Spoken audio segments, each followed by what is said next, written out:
नमस्ते प्रणाम। मैं केसरी यादव। मैं आज एक बहुत ही प्यारा नटका गीत लिख रही हूँ और जैसा लगेगा आप सब लोग बताइएगा। और जब रामचंद्र जी फुलवारी में आए थे तब का भाव है। सीता जी कैसे कह रही हैं कि मैं अगर ससुराल में होती तो अपने सास नंद देवर जेठानी से कहती, लेकिन मायके में हो कैसे शर्माती हैं। पहले की लड़कियाँ बहुत शर्माती थी, आजकल तो हाथ में हाथ डाल के बोलेंगे डार्लिंग चलो। देखो किस भाव से कह रही हैं। अरे दई के मऊरिया के गोफा रामा फुलवरिया में सोई गए।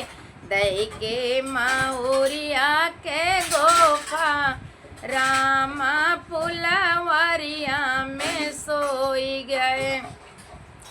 अरे ससुरे में होते हो तो सासू जी से कहते हो, ससुरे में होते हो तो सासू जी से कहते हो। नैहर में माया ल जाने रामा फुलवरिया में सोई गए।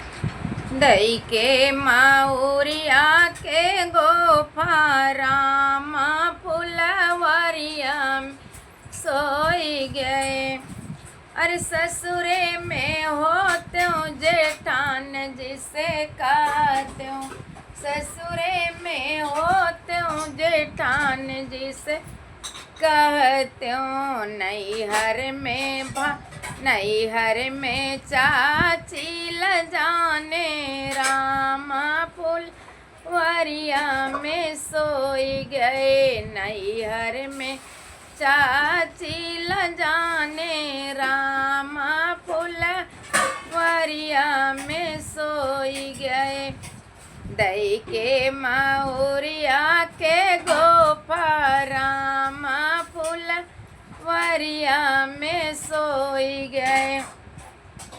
अरे ससुरे में होते हो ननद जिसे कहते हो, ससुरे में होते हो ननद जिसे कहते हो। नैहर में दीदी ल जाने रामा फुलवरिया में सोई गए। नैहर में बहिनी ल जाने रामा फुलवरिया में सोई गए। दई के मऊरिया के गोफा रामा फुलवरिया में सोई गए।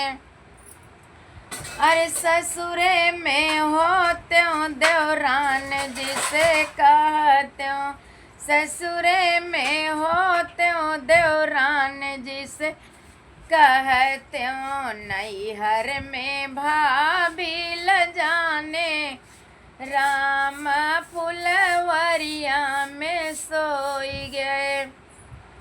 अरे नैहर में भाभी ल जाने रामा फुलवरिया में सोई गए।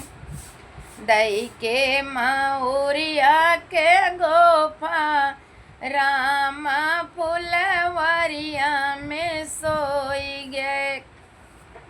और कैसे कहती, अरे न ससुरे में होते हो देवर जिसे कहते हो, ससुरे में होते हो देवर जिसे कहते हो। नैहर में भैया ल जाने रामा फुलवरिया में सोई गए।